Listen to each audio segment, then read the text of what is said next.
Queridos, vamos abrir a nossa Bíblia, vamos ler a palavra de Deus em Hebreus 11.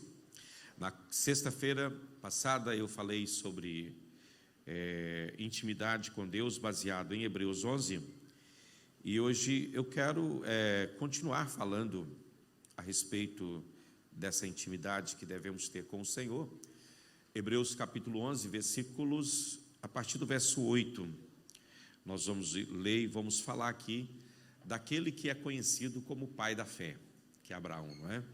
Amém? Vamos ficar de pé em reverência à palavra de Deus e vamos fazer a leitura desse texto. Nós falamos aqui de Abel e de Enoque na sexta-feira e da fé desses homens, não é? E eu quero falar um pouco a respeito da fé de Abraão. E só trazer aqui, não é? Alguns pensamentos sobre isso.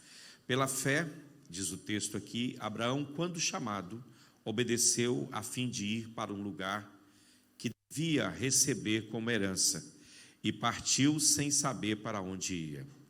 Pela fé, ele peregrinou na terra da promessa, como em terra alheia, habitando em tendas com Isaque e Jacó, herdeiros com ele da mesma promessa. Porque Abraão aguardava a cidade que tem fundamentos, da qual Deus é o arquiteto e o construtor. E pela fé também a própria Sara, apesar de não poder ter filhos e já idosa, recebeu poder para ser mãe, pois considerou fiel aquele que lhe havia feito a promessa. Por isso também de um só homem praticamente morto, saiu uma posteridade tão numerosa como as estrelas do céu e inumerável como a areia que está na praia do mar. Verso 13, todos estes morreram na fé, não obtiveram as promessas, mas viram-nas de longe e se alegraram com elas, confessando que eram estrangeiros e peregrinos na terra. Amém? Porque os que falam desse modo, manifesto estar procurando uma pátria. E se na verdade se lembrassem daquela de onde saíram, teriam uma oportunidade de voltar. Mas agora desejam uma pátria superior, isto é, a celestial. Por isso Deus não se envergonha deles. Eu gosto dessa parte aqui. Deus não se envergonha deles de ser chamado o seu Deus, porque lhes preparou uma cidade. Pela fé, Abraão, quando posto à prova, ofereceu Isaque, aquele que acolheu as promessas de Deus, estava a ponto de sacrificar o seu único filho, do qual havia sido dito, a sua descendência virá por meio de Isaque. Abraão considerou que Deus era poderoso até para ressuscitar Isaque dentre os mortos, de onde também, figuradamente, o recebeu de volta. Amém? Senhor, obrigado pela tua palavra, obrigado pela tua presença já manifesta no nosso meio, obrigado pela vida de cada um dos teus servos que vieram nesta manhã para estar aqui neste lugar. Querido Deus, que a tua presença que esteve conosco, continue conosco até o final. E quando sairmos daqui e irmos para a nossa casa, que essa mesma presença, Deus, esteja sobre nós e durante todos os dias das nossas vidas, que esta presença não se aparte de nós. Por isso, Deus, suplicamos a Ti humildemente, porque sabemos que Tu és o nosso Deus eterno. Vem estar conosco e ministrar os nossos corações, em nome de Jesus. Amém, amém. Pode sentar, irmãos. Eu acho que nunca, em toda a história da igreja, se falou tanto de fé como nos nossos tempos.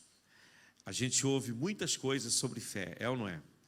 Há hoje pregadores da fé, há livros e livros e livros escritos sobre a fé, há músicas que nos inspiram a acreditar, e por onde quer que vamos, hoje dentro das igrejas, se fala muito de fé.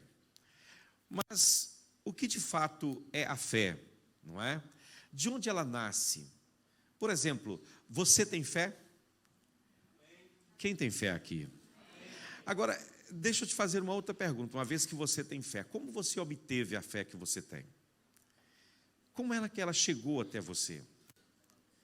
Não é? Porque você não acreditou sempre no que você crê hoje, é ou não é? Né? A Bíblia diz que a fé vem pelo ouvir e ouvir a palavra de Deus. A palavra tem essa força geradora de fé em nós, é ou não é? Ela gera fé em nós. O problema é que hoje nós confundimos muito o que é de fato a fé. Há muitos que têm fé na igreja, na instituição. Há muitas pessoas que têm fé no pastor, não é? Tem fé no seu líder. Eu não estou dizendo que isso seja mal. Eu só estou dizendo que isso é um tipo de fé. Há muitas pessoas que têm fé na fé, não é? Tem fé na fé. Há uma música antiga que se cantava lá pelo Brasil, que dizia assim: andar por fé eu vou, porque a fé não costuma falhar, não é? Acho que todos vocês conhecem mais ou menos. Eu só sei essa partezinha aí, não é? Mas eu me lembro disso. E isso sempre chamava a minha atenção, não é? Andar por fé eu vou, a fé não costuma falhar. Isso é fé na fé.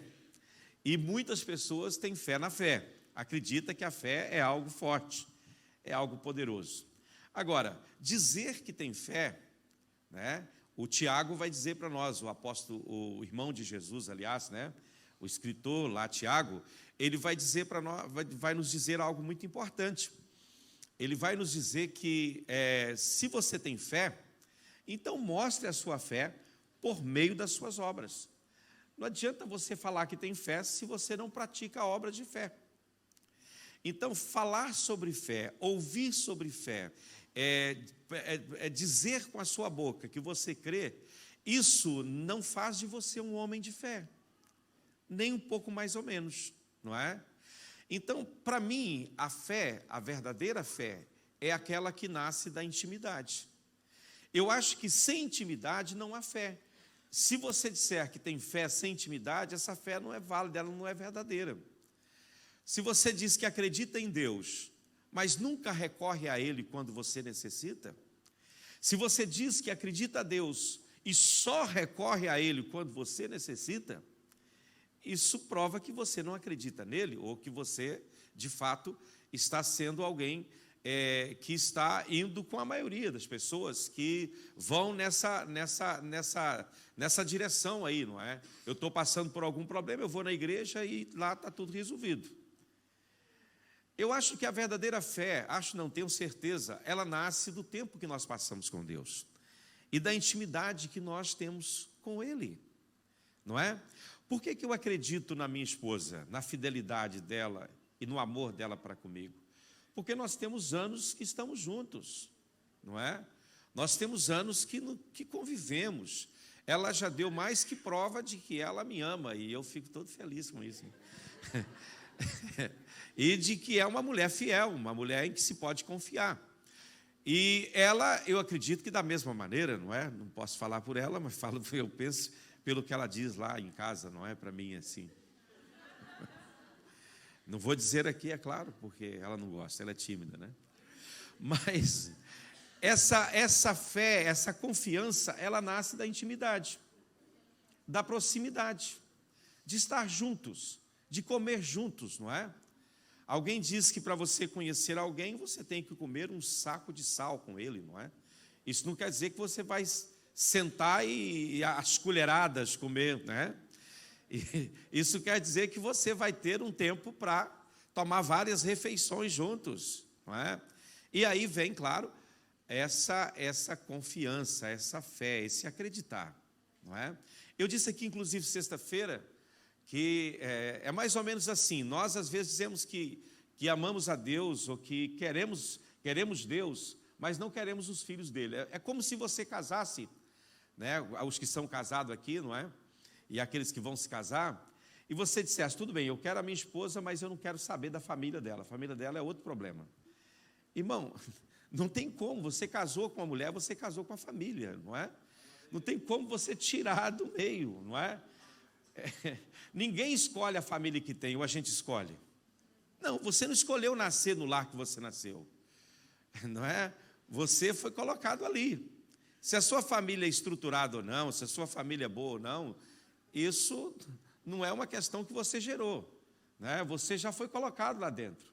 Agora, quando alguém aproxima de você e propõe um casamento, ele sabe a família que você tem.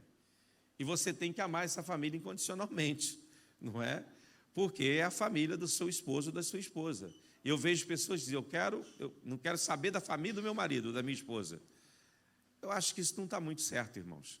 Pelo menos da minha perspectiva, do meu ponto de vista. Eu acho que não tem como você desassociar o seu cônjuge da família dela. Família vai sempre ser família, não é?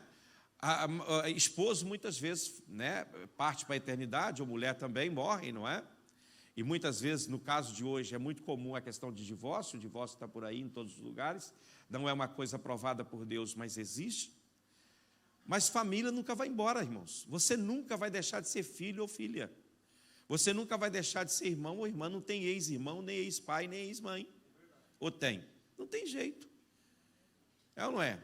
Estou dizendo isso tudo para falar com você o seguinte: não tem como você dizer que ama a Deus e não ama os filhos de Deus, e não ama a família de Deus, e não ama a igreja de Deus, e não tem prazer de estar com os filhos de Deus. Isso é uma grande besteira. Não, eu quero servir a Deus, mas do meu jeito e na minha casa. Isso não existe, irmão. Viu? Eu quero dizer para você que você não é igreja, você faz parte da igreja. Viu? Você não é o corpo, você é um membro do corpo. É só você tirar o membro, cortar o membro do seu corpo e botá-lo de parte, você vai ver o que vai acontecer. O corpo vai continuar existindo, mas esse membro vai deteriorar, vai morrer, vai perder a vitalidade.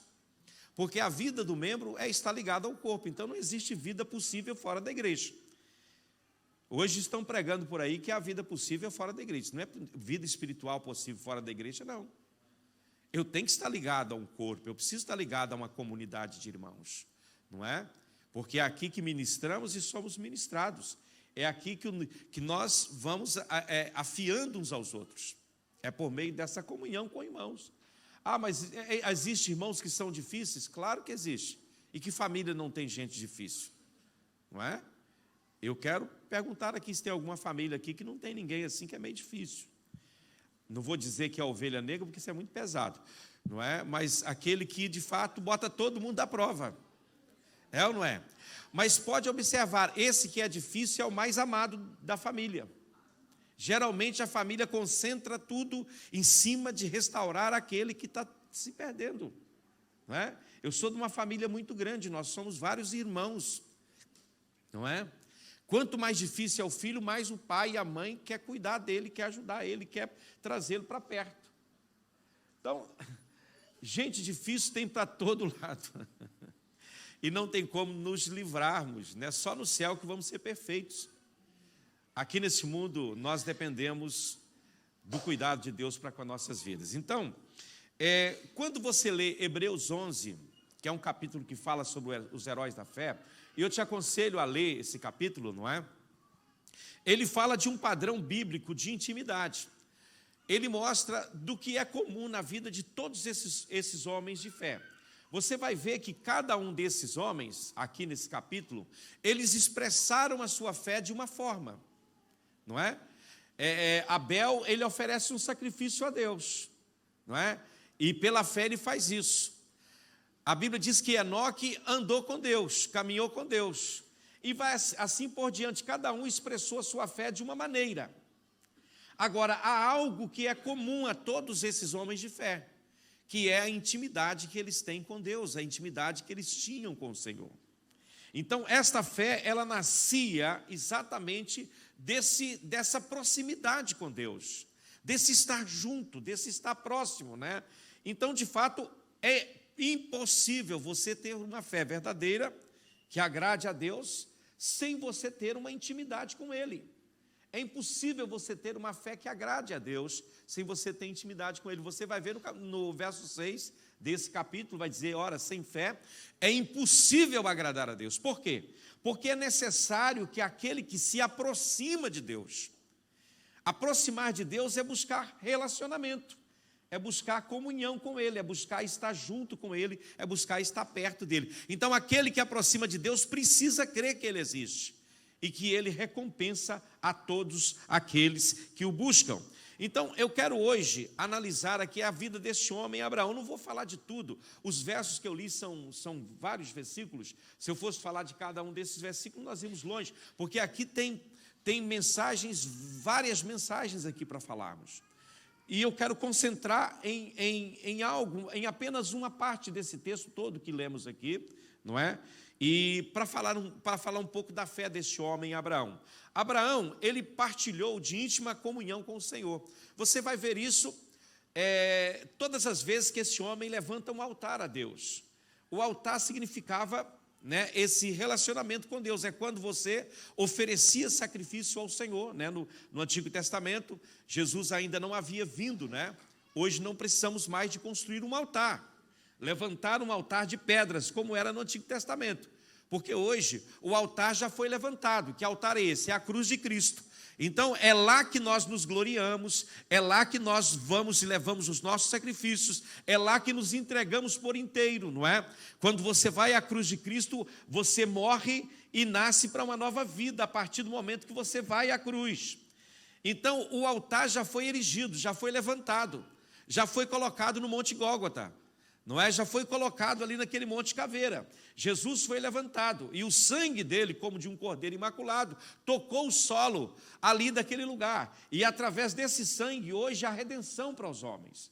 Você não precisa levantar um altar físico, mas você precisa ir até Jesus e por meio dele você entrar na presença de Deus. Ele é o caminho. Hebreus 10 vai falar disso. Devemos com ousadia entrar na presença de Deus. Eu quero que você pense na maneira como o próprio Deus ele fala de Abraão.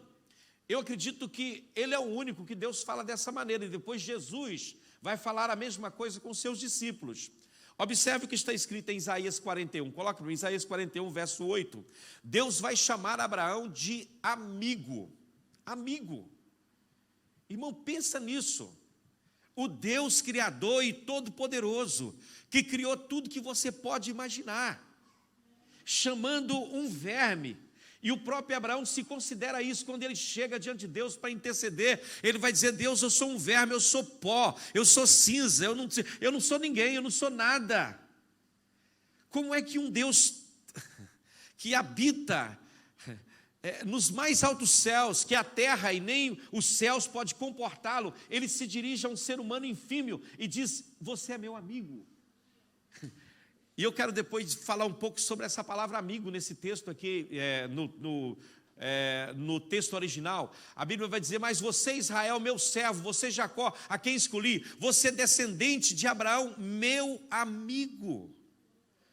Olha o que o texto vai dizer em Tiago 2,23, vai aparecer essa mesma frase aí: Abraão, amigo de Deus. Tiago 2,23, está escrito assim: e se cumpriu a escritura que diz: Abraão creu em Deus, e isso lhe foi atribuído para a justiça, e ele foi chamado de quê? De amigo de Deus. Você está vendo isso aí, irmãos? Amém? É incrível quando nós olhamos para isso aqui, é algo assim que me espanta, eu pelo menos, não é? Alguém ser chamado de amigo de Deus. Que coisa maravilhosa. A maioria dos cristãos tem cantado aquele louvor que diz assim, não sei se você conhece, não é? Quão bondoso o amigo é Cristo, carregou com as nossas dores e nos manda que levemos, né, os cuidados ao Senhor. Falta um coração dorido, gozo, paz, consolação. Isso é porque nós não levamos tudo a Deus em oração. Jesus é o grande amigo, sim ou não? Ele é o nosso amigo. Estas passagens bíblicas que eu citei aqui nos traz essa verdade com poder, essa verdade com autoridade. Ter o Criador do universo chamando um homem de seu amigo parece ser além da nossa compreensão. Eu não consigo entender isso. Como que o Criador dos céus e da terra, ele se dirige a uma criatura infímia? Você não está vendo o filme. Vocês estão vendo, irmãos, o que eu estou falando aqui? Eu estou falando de algo muito profundo aqui. Como que o Criador dos céus e da terra, ele se dirige a um homem insignificante. Porque não pense vocês que Abraão tinha algum atributo nele que atraiu Deus para ele. Abraão estava na terra de Ur. O pai de Abraão era um fabricante de ídolos. E Abraão cresceu numa família idólatra. Mas Deus, na sua graça e no seu amor e no seu favor, olhou para aquele homem e viu algo nele ali. E falou: eu vou separar este homem. Eu vou manifestar o meu poder nele. Agora Deus tira Abraão de lá e vai trabalhando a vida de Abraão. Abraão não era o que ele era no final da sua caminhada. No começo ele não era aquilo. Você vai ver que ele vai cometer uma série de erros aqui ao longo da sua história. Mas Deus vai trabalhando, porque Deus, Ele não está preocupado com aquilo que você foi. Ele está interessado naquilo que você está se tornando. Porque o que você está se tornando é mais poderoso do que o que você foi. O que você foi não tem importância para Deus, já ficou para trás. Agora, o que você está se tornando é algo poderoso e maravilhoso e superior. E é para isso que Deus está olhando. É para isso que Deus está olhando. Quantas pessoas dizem: pastor, o senhor não sabe quem eu fui. E nem quero saber, irmão. E nem preciso saber. Se nem Deus se lembra dos seus pecados, por que eu tenho que ficar sabendo? Não é? Eu vejo pessoas que contam o seu passado como se estivesse gloriando. Não é? Eu já vi testemunho de pessoas que fizeram tanta coisa. Eu nem gosto de ouvir esse testemunho, para te dizer a verdade. Eu sei que testemunho às vezes edifica, mas a forma como a pessoa que conta, parece que ele está tão feliz de ter feito tudo aquilo. E ele conta com aquele orgulho assim, não é? Pois é, eu fazia isso, ia no cemitério, ia para esse lado, ia fazer isso. Eu não gosto desses negócios. Eu tenho o meu passado e nem gosto dele. Ele ficou para lá sepultado quando eu entreguei minha vida para Jesus. Eu sou uma nova criatura. Isso é que me interessa. Aleluia. A partir do dia que eu entreguei minha vida para Jesus e de fato confessei os meus pecados a Ele e me tornei uma nova criatura, isso para mim é o que importa. As pessoas e o diabo podem te acusar de pecados passados, porque às vezes isso acontece. Às vezes acontece do diabo e pessoas dizer: quem você era, presta atenção no que você era, o que você fez. Quantas coisas más você fez. Isso não me interessa, irmão. Interessa que Deus me ama. E Ele me ama como eu sou. E eu amo Deus porque Ele me amou primeiro. E o amor dEle me constrange, me leva a ser e fazer coisas que eu não fazia. Não é? Amém? Quantas vezes nós estamos apontando o dedo às pessoas por aquilo que fizeram? Deus não se lembra, Deus já perdoou, já ficou para trás, mas a gente insiste. Às vezes é com o marido, às vezes é com o filho, às vezes é com o pai. Quantos filhos não conseguem perdoar os seus pais? Quantos pais não conseguem perdoar os seus filhos? Quantos maridos não perdoam a esposa, o esposo, o marido? Eu te chamo nesta manhã, isso não estava aqui no meu escrito, mas o Espírito de Deus está me movendo para falar disso. Você precisa abrir o seu coração e perdoar, para você ser livre. Para você viver uma nova dimensão na presença de Deus. Há pessoas que estão doentes por falta de perdão, irmãos. Nem Deus lembra mais disso, e você fica ali remoendo, jogando no rosto. Toda a oportunidade que tem, você pica ali. Irmão, você é doente, você precisa ser curado, ser tratado pelo Senhor. A sua alma está doente. Em nome de Jesus, abra mão disso, seja curado em nome do Senhor e seja livre, viva a liberdade dos filhos de Deus, porque isso é maravilhoso. O perdão de Deus nos alcançou. Nos alcançou, aleluia. Oh, glória a Deus, louvado seja o nome do Senhor. Ter o Criador do universo chamando um homem de amigo, isso para mim, ele transcende tudo. Mas é isso que aconteceu com Abraão.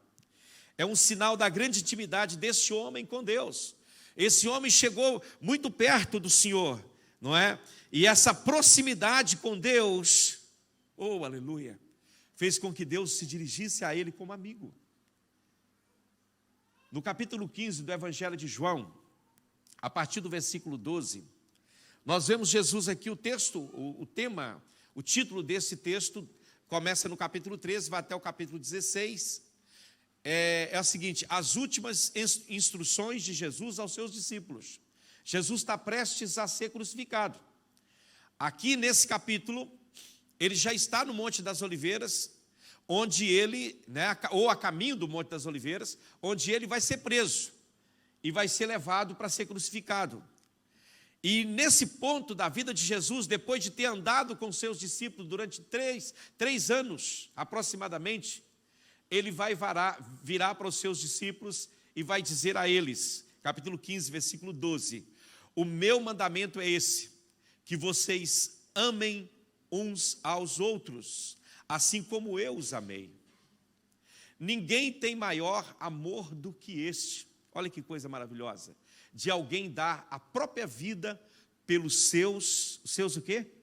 Os seus amigos. Quem eram esses amigos? Quem eram esses amigos? Os discípulos, você, eu, que éramos inimigos. Mas Deus nos fez amigos. Pelo sangue de Cristo. Vai, continue. Vocês são meus amigos, se fizer o quê? Se fizer o que eu vos ordeno. Você quer ser amigo de Deus? Então você precisa fazer aquilo que Ele lhe ordena. Verso 15. Já não chamo vocês de servos, porque o servo não sabe o que faz o seu senhor. Amém? O servo não sabe o que faz o seu senhor. Isso quer dizer o quê? Ainda o servo não tem intimidade com o Senhor a ponto de saber o que o Senhor faz. Mas eu tenho-vos chamado amigos. Por quê? Porque a nossa relação é tão estreita que tudo que eu ouvi do meu Pai, que coisa maravilhosa, eu vos fiz conhecer. Tudo que eu ouvi do meu irmão, Deus está falando com você. Ele está dizendo, você é meu amigo, porque o que eu ouvi do meu Pai, eu revelei a você, aleluia. Você crê nisso? Por que a gente não busca essa amizade com Jesus? Essa amizade de proximidade, de intimidade, de buscá-lo cada dia. Eu hoje de manhã estava orando dizendo, Deus, é tão maravilhoso estar na tua presença. É tão glorioso aproximar de ti. O Senhor, Ele começa a falar, Ele começa a revelar coisas profundas e poderosas. Isso é tão bom porque isso acalma o nosso coração. Para mim é muito difícil e triste ver cristãos agitados, ansiosos, preocupados, aflitos. Para mim isso é preocupante, porque se tem um povo na terra que não deveria ter e nem viver nessas coisas, é o crente, porque o crente está em contato com aquele que domina tudo, com aquele que tem todo o poder nos céus e na terra, com aquele que conduz a história. Aleluia, aleluia. Agora, olhando para esses dois textos aqui, tanto de Isaías como de Tiago, em hebraico, a palavra usada aqui pelo profeta Isaías para amigo quer dizer afeição e proximidade. E no grego, a palavra usada por Tiago aqui para amigo quer dizer aliado, querido, próximo. Aleluia. É assim que Deus chamou Abraão, um aliado, alguém próximo, alguém querido, alguém amado. Quando o Senhor te chama de amigo, Ele está querendo te dizer que Ele te ama. Quando Jesus disse para esses discípulos, olha, eu não chamo vocês mais de servo, mas eu chamo vocês de amigo. Ele está dizendo, vocês são tão preciosos para mim, vocês são tão queridos para mim, vocês são tão, aleluia, temos uma intimidade tão profunda, que eu vou usar aqui uma palavra que vai transcender tudo. Vocês são meus amigos. Hoje as pessoas dizem para todo mundo que eles são amigos. Irmão, não são muitos amigos que você tem. Não são muitos. Você pode ter companheiro de caminhada. São muitos nossos companheiros de caminhada. São muitas pessoas que chegam, estão junto com você e até te apoiam na sua caminhada. Mas o amigo é aquele que está com você em todas as horas. Para o que der e vier. É alguém que você compartilha o seu coração e sabe que ele não vai te julgar. É aquele que você abre a sua alma e diz, ele não vai olhar para mim e me criticar ou me julgar, ele vai me ajudar.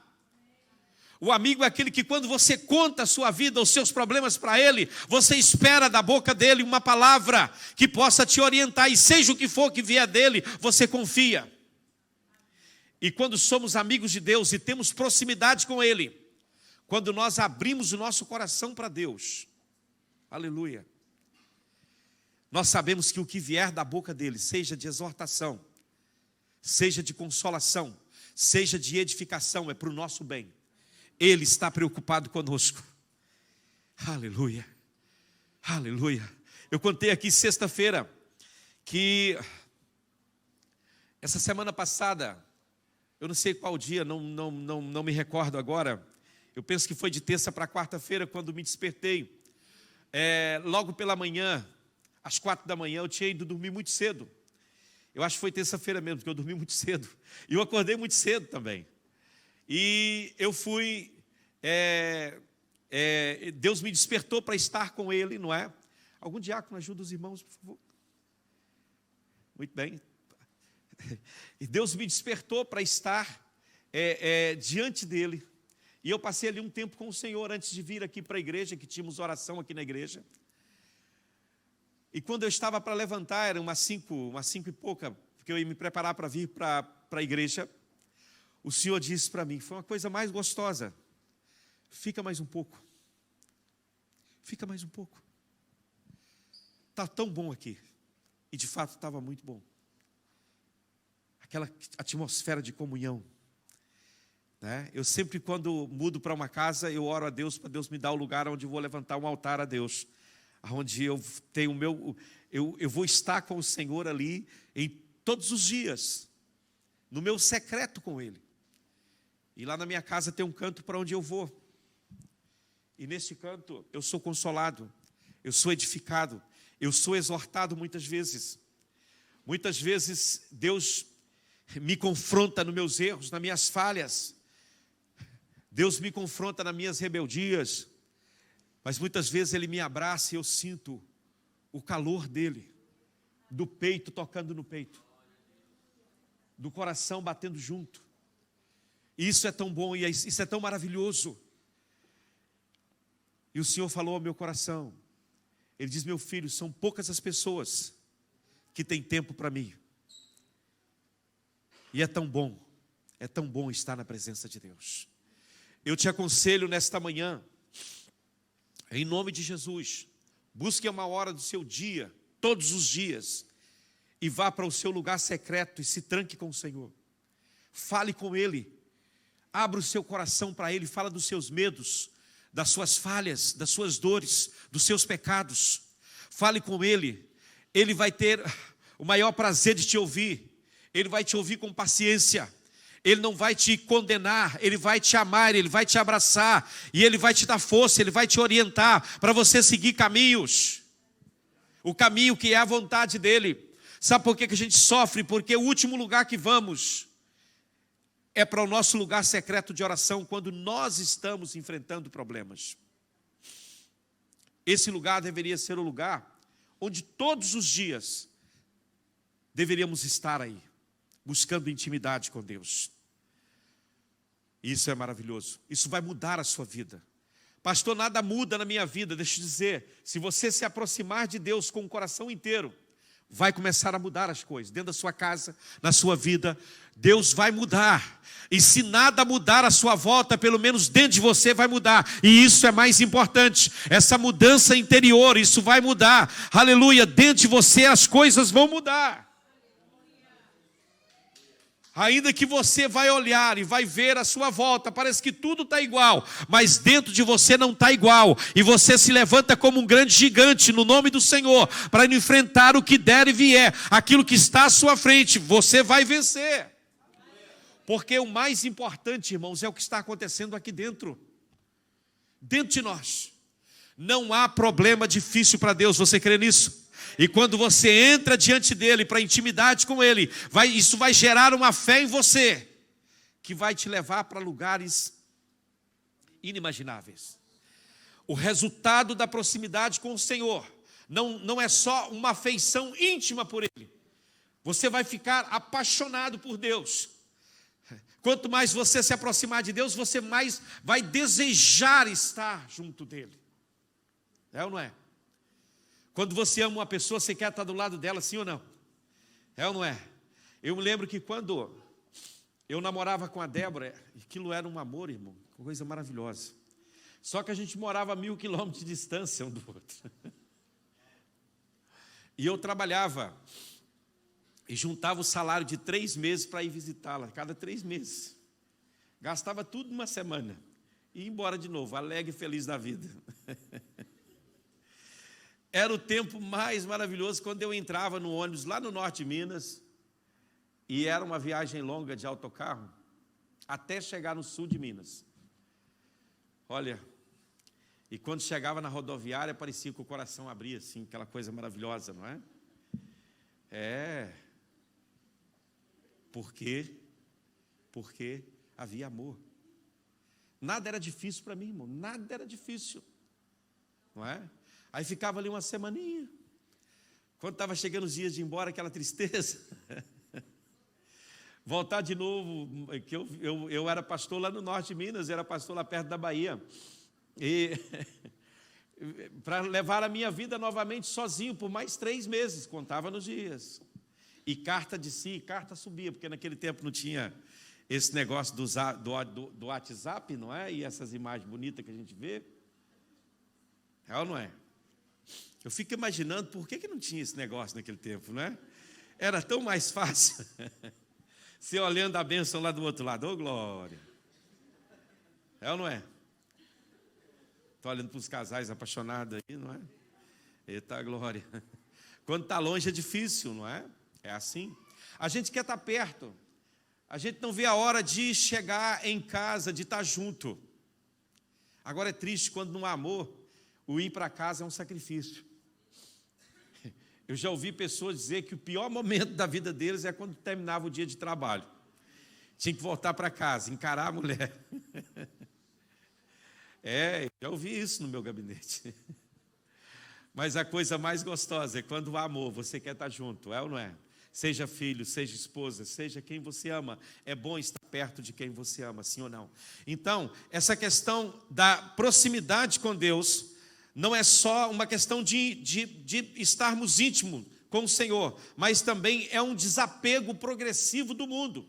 Não tem a ver apenas com você ser mais íntimo de Deus, tem a ver principalmente com o desapego do mundo, porque quanto mais você se aproxima de Deus, mais distante do mundo você vai ficando, mais longe do mundo você vai ficando. Eu vejo as pessoas perguntando: como é que eu posso vencer a carne? Eu te explico: aproxime de Deus. Paulo diz isso lá em Gálatas, sim ou não? Andai em espírito e não cumprireis as concupiscências da carne. Agora, o que é andar no Espírito? Para onde o Espírito te leva? O Espírito te leva para perto de Deus. E quanto mais você chega perto de Deus, tanto mais longe do mundo você vai estar. E dos prazeres, e dos deleites, e dos princípios, e das coisas deste mundo. Aleluia! Louvado seja o nome do Senhor. E você vai aproximando de Deus, aproximando, até que Ele diz: olha, o nosso relacionamento não pode mais estar circunscrito. A carne já não comporta isso. Vem para cá, para perto de mim. Como fez com Enoque, lembra de Enoque? Aleluia, ele andou 300 anos com Deus. 300 anos. O que muda na vida de uma pessoa em 300 anos? Já parou para pensar? Muita coisa muda, mas o que não mudou foi a presença de Deus junto com ele, 300 anos. E Deus falou: Enoque, não dá mais para a gente continuar nessa nossa relação. Eu aqui e você aí na terra, vem para cá, para perto de mim. Tirou ele de lá. Aleluia. Isso é maravilhoso, não é, irmãos? Aproximar de Cristo. Quanto mais nos aproximamos de Cristo, maior se torna o nosso desejo de viver intensamente na sua presença. E ainda mais, começamos a ver mais claramente que Jesus é o nosso único fundamento, é o real fundamento e o único fundamento da nossa vida e da nossa fé. Você começa a se apoiar nele. Por isso que eu perguntei inicialmente, você tem fé? A minha pergunta segunda foi, como você obteve a sua fé? Se foi simplesmente porque você ouviu alguém dizer alguma coisa, isso é fraco. Você precisa ter fé que nasce da intimidade, de andar com Deus, de viver com Ele, de experimentar Ele cada dia. Ele vai se tornar o seu fundamento, e você vai ver que esse fundamento é poderoso para te sustentar nos piores embates dessa vida, nas maiores dificuldades, aleluia. O texto vai dizer aqui, o verso 10 do capítulo 11, que nós lemos de Hebreus, vai dizer que porque Abraão aguardava o quê? A cidade que tem fundamento, da qual Deus é o arquiteto e o construtor. O que isso quer dizer para nós? Deixa eu te falar o que o Espírito falou comigo essa semana sobre isso. Para Abraão, nada nesta vida era permanente, tudo era passageiro. Tudo na vida passa. É ou não é? Vocês estão aí? As Escrituras dizem que o mundo era estranho para ele. O texto vai dizer que o mundo se tornou estranho para Abraão. Um lugar estranho, um lugar diferente, um lugar esquisito. Então, quando você se aproxima de Deus, o mundo se torna um lugar esquisito. Eu não sei se já aconteceu com você ou está acontecendo, mas comigo, o mundo se tornou um lugar muito esquisito de viver. Um lugar difícil.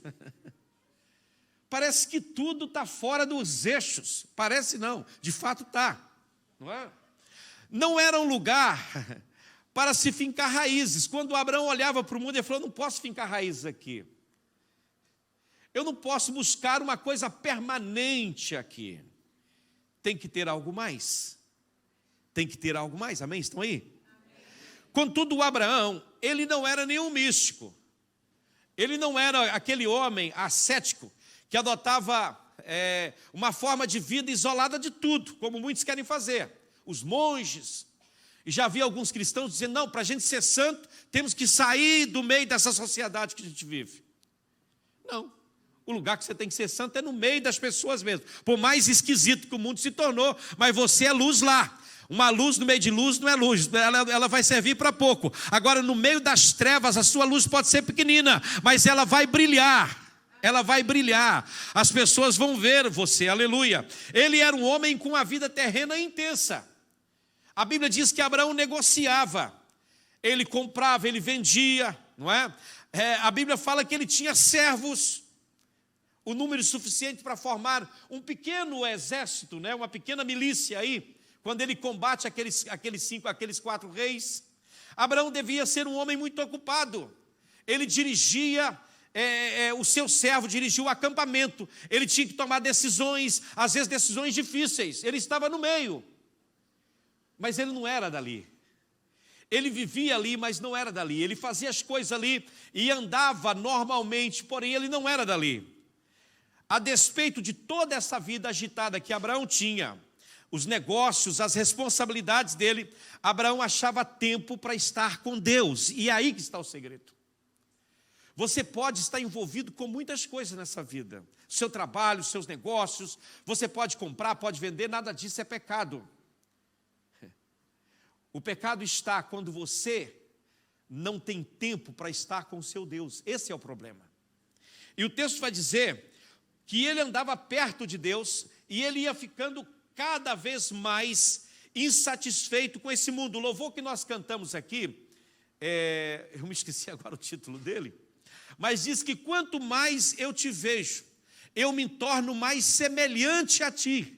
Quanto mais eu te contemplo, né? Quanto mais eu te contemplo, não é isso? Eu me torno cada vez mais semelhante a ti. Aleluia. Quanto mais nós andamos com Deus, mais nós nos tornamos parecidos com Ele. Abraão era um homem rico, a Bíblia fala disso, próspero, com muito boas coisas, fazendo muitas coisas. Porém, nada nesta vida conseguia desviar a atenção dele do anseio pela pátria celestial, pela presença de Deus. Cada dia ele mais e mais ansiava estar próximo deste lugar. Amém? A pátria celestial pela qual Abraão ansiava não é um lugar literal. Vou explicar isso. Porque às vezes nós pensamos assim, o dia que chegarmos lá no céu, aí sim é a nossa pátria celestial, que muitos tá aguardando, não é? Agora, você nunca vai chegar lá se você não entender isso aqui, que eu vou falar com você agora, que é muito importante que você entenda.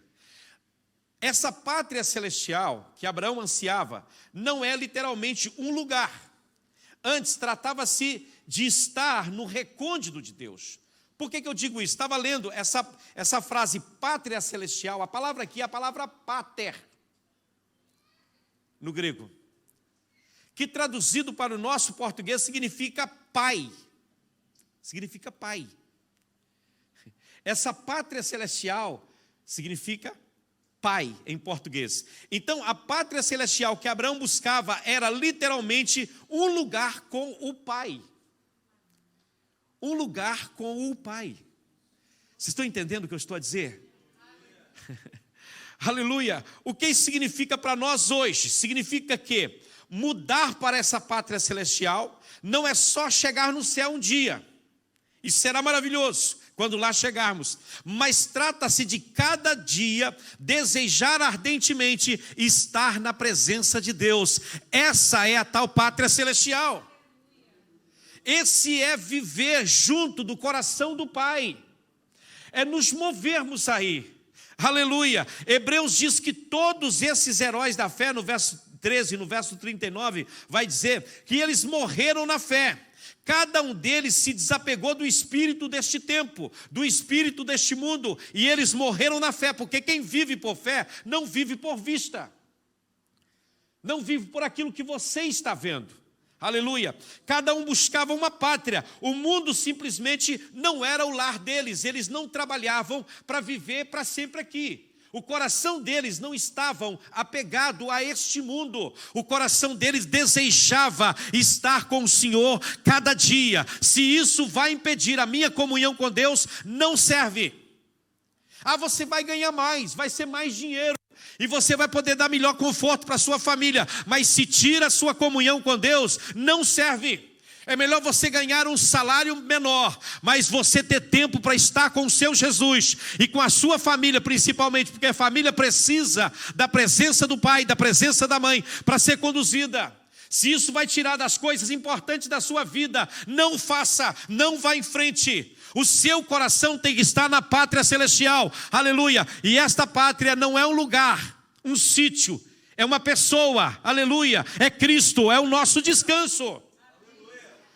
Cristo vai dizer a respeito de Abraão, vai dizer, Abraão viu o meu dia e se regozijou, ele alegrou. Aleluia, louvado seja o nome do Senhor. Quando a Bíblia fala desses homens que eles morreram na fé, não diz que eles ficaram esperando chegar no céu primeiro para desfrutar disso, como muitos fazem hoje. Não, que chegar no céu, eu trato das coisas do céu. Estou aqui na terra, vou tratar das coisas da terra. Nunca irás ao céu. Sinto muito a dizer, nunca chegarás lá. Porque aqui neste mundo é um ensaio para viver lá. Se você não consegue ter uma vida de comunhão com Deus aqui neste mundo, para lá você não irá. Não, senhores. Essas pessoas, o texto vai dizer que eles viviam como peregrinos por essa vida. Eles continuavam buscando a presença de Deus e caminhando. Eles não paravam, eles não tinham lugar fixo. O meu apoio é a minha reserva financeira que eu tenho lá no banco. É fraco. O governo pode tomar, a inflação pode comer. Você, na sua necessidade, pode acabar com isso. É minha casa que eu tenho. Casa não vai te livrar e te levar para o céu. A minha confiança está no meu patrão, porque ele, errado. A sua base, a sua pátria celestial é Cristo. O seu descanso tem que estar nele. Aleluia. Ele é o nosso descanso, é o descanso da nossa fé, da nossa confiança. Aleluia. Nada no mundo conseguirá fazer um crente que viu Deus permanecer nas coisas deste mundo. Nós estamos muito preocupados, enfronhados com este mundo. E Deus tem um lugar melhor para nós de descanso, que é Cristo em nós, a esperança da glória de Deus. Aleluia. Cristo em vós, esperança da glória do Senhor. Ele está em nós. Ele é o nosso descanso. Você consegue descansar nele? Você consegue descansar no Senhor, nesta verdade que eu estou lhe falando? Oh, aleluia, Cristo é o nosso sábado, irmãos. Ele é o nosso descanso, é nele que estamos ancorados, é na presença dele, é na confiança dele. E não vai acontecer nada com você, ou com quem quer que seja, que esteja à sua volta, que seja seu. Se ele não permitir, então deixa Deus cuidar de fato da sua vida e das suas necessidades. Aleluia. Oh, glórias a Deus. Estou terminando, irmãos. Hebreus 11 fala de muitos outros cujo caminhar íntimo de fé agradou o Senhor. Pela fé, esses servos, eles forjaram grandes milagres. Eles fizeram muitas coisas impressionantes. Ao examinarmos a vida desses homens, vemos que eles também compartilhavam de um mesmo denominador comum, que era: todos abandonaram este mundo e seus prazeres para andar intimamente com Deus. Esse é o segredo desses homens. Eles não pertenciam mais a este mundo. Jesus vai orar para os seus discípulos e vai dizer: olha, Pai, eu não sou do mundo, e eles também não são do mundo, como eu não sou do mundo. Santifica-os na verdade, a tua palavra é a verdade. Eles estão neste mundo, mas eles não pertencem a este mundo. Estar no mundo e não pertencer ao mundo, esse é o segredo. Andar no meio das pessoas, mas não pertencer, não nos conformar, não tomarmos a forma deste mundo. Esse é o segredo. Esse é o segredo. O que é que te preocupa, meu irmão, nesta manhã? Qual é a sua aflição? Por favor, me diga. E eu vou te apontar um caminho para que ela desapareça. Eu vou te apontar um lugar secreto com Deus, onde você vai entrar na intimidade com Ele. E as pessoas vão olhar para você e vão pensar: mas o que aconteceu com ele? E você vai olhar para você mesmo e vai dizer: o que aconteceu comigo? Conforme está em Filipenses 4, a paz de Deus vai entrar no seu coração, e é uma paz que excede todo o entendimento. Eu não sei como sair disso, pastor, eu não sei como resolver isso. Eu estou te dando o caminho para você sair disso e ver a solução. Entre para o lugar secreto com Deus e busque a Ele, faça um compromisso com Ele hoje. Senhor, eu vou te buscar, eu vou entrar na tua presença, Deus. E você vai ver as coisas se consertando por si só. Lembra do profeta Ezequiel? Um vale de osso seco. Deus pergunta para ele: pode esses ossos reviver? O que ele diz? Deixa comigo, Senhor, que eu vou resolver esse problema aqui. Não.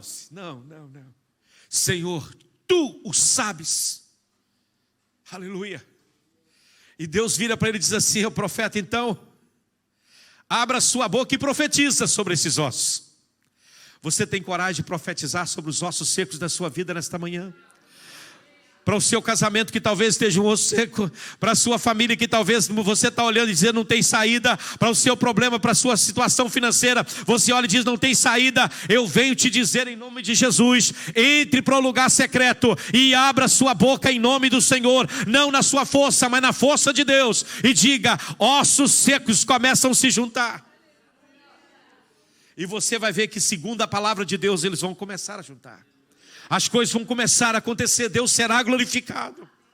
Irmãos, entenda isso de uma vez por todas, que o segredo da nossa vitória é estar na presença de Deus. Não há outro lugar e não há outra forma de vermos a solução das coisas.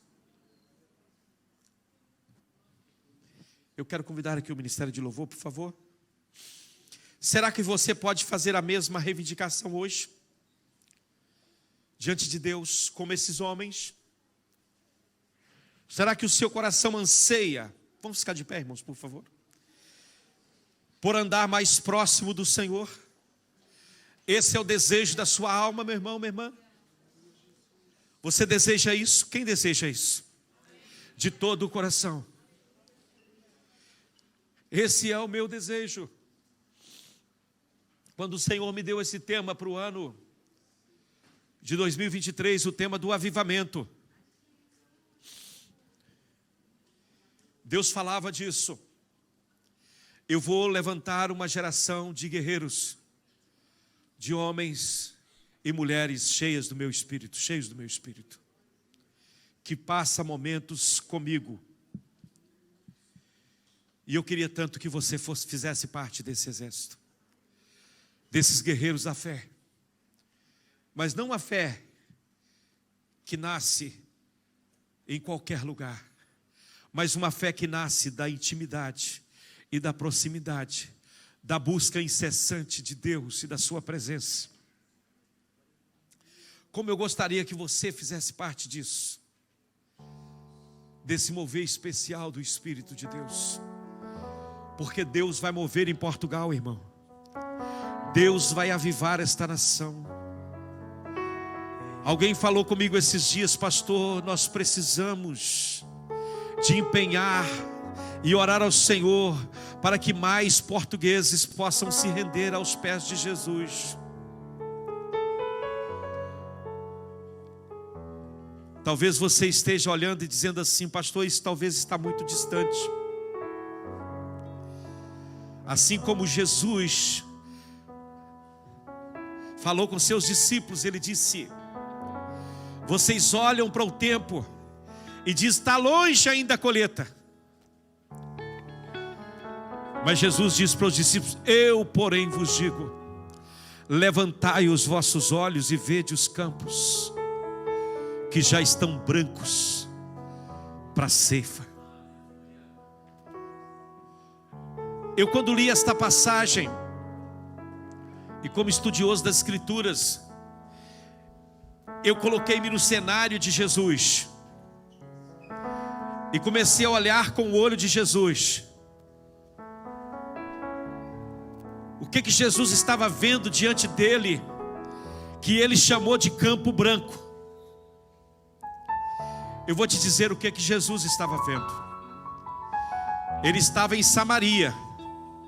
Samaria era um lugar da mistura. Era um povo misto. Era um povo que tinha uma adoração à parte da adoração de Israel. Era um lugar de facas empunhadas, de rivalidades, de palavras grosseiras, como ainda hoje existe entre judeus e palestinianos. Era um lugar de conflito, um lugar de saqueadores, um lugar de preconceitos, de discriminações raciais. Era um povo marcado pela dor e pelo sofrimento, cujo templo tinha sido destruído por Simão Macabeu, alguns anos antes. Era um povo marcado pela dor e pela revolta. Odiava os judeus e era odiado por eles. Você vai ver que a rivalidade era tão forte que Jesus passou numa aldeia dos samaritanos e eles não quiseram recebê-lo. A Bíblia fala em Marcos a respeito disso. E os discípulos João e Tiago, irmãos, os dois filhos de Zebedeu, dizem para Jesus: Senhor, queres que a gente mande fogo do céu para destruir essa cidade, como Elias fez? Jesus virou para eles e disse: vocês não entendem de que espírito sou. Eu não vim destruir os homens, mas salvar os homens. O Filho do Homem não veio para destruir os homens, mas para salvá-los. E eu comecei a olhar com o olho de Deus o que ele via, que eu não conseguia ver naquele povo. E o Senhor falou comigo naquele dia: meu filho, quanto mais negro forem os dias, mais branco está a seara. Se você olha e vê as coisas difíceis,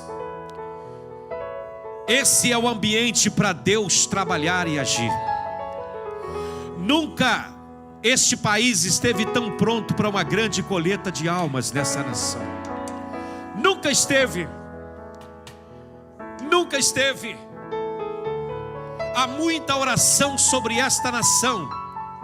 Há muito clamor de Deus sobre essa terra. Oh, Ramanshwai. E Deus vai levantar essa nação, que talvez aos olhos da comunidade internacional seja a nação menorzinha da União Europeia. país com menor salário, com dificuldades, em todos os campos que você pode pensar. Mas Deus ama esta nação, irmão. Você crê que Deus ama esta nação? A prova do amor de Deus por esta nação é você aqui. Português, brasileiro, cidadãos das Áfricas. Deus encontrou você, salvou você, trouxe você para a presença dEle. E os que são estrangeiros, Ele te trouxe de lá para aqui. Você pensou: vou melhorar a minha vida, vou dar uma condição melhor para a minha família. E eu venho nesta manhã te dizer que Deus te trouxe aqui para ser instrumento na mão dEle, para mudar as coisas. Este povo já foi conhecido como os maiores conquistadores de uma era, e será conhecido, eu profetizo isso, como o maior celeiro missionário, para a glória de Deus. Daqui sairá missionários para o mundo. Eu creio.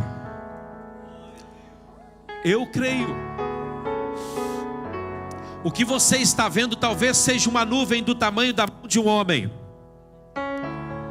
mas este é o sinal de que um grande temporal está para cair sobre essa terra. Talvez você olhe, eu estou falando como profeta de Deus, é muito pouco, pastor, diante daquilo que já fizemos nessa terra.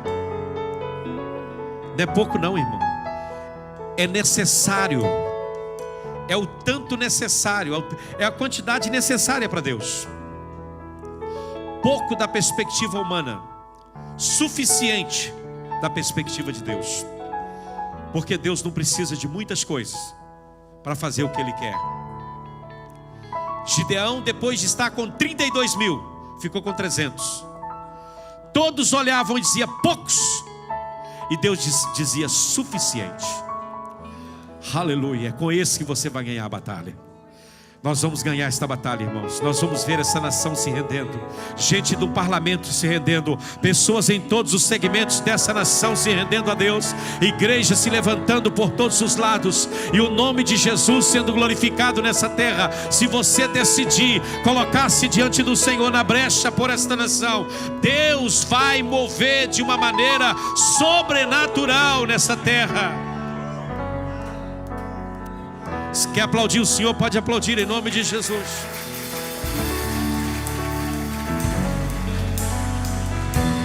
Porque eu quero que você entenda de uma vez por todas: não arrume mais explicações teológicas para a fé, você não precisa disso. Não procure mais espaço para torná-la viva na sua vida. O segredo é: aproxime de Deus. Aproxime de Deus, aproxime de Deus, e eu vou te mostrar o gigante que você vai se tornar. Aleluia, o mundo verá o gigante que está aí dentro de você, porque o Espírito de Deus, Ele virá sobre você, Ele virá sobre a sua vida, e Ele moverá, aleluia.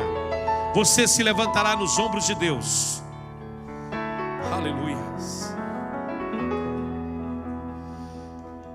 A vitória é nossa em nome de Jesus, amém. Vamos cantar? Quero que você abra o seu coração, feche seus olhos neste momento, adore a Deus com esta canção.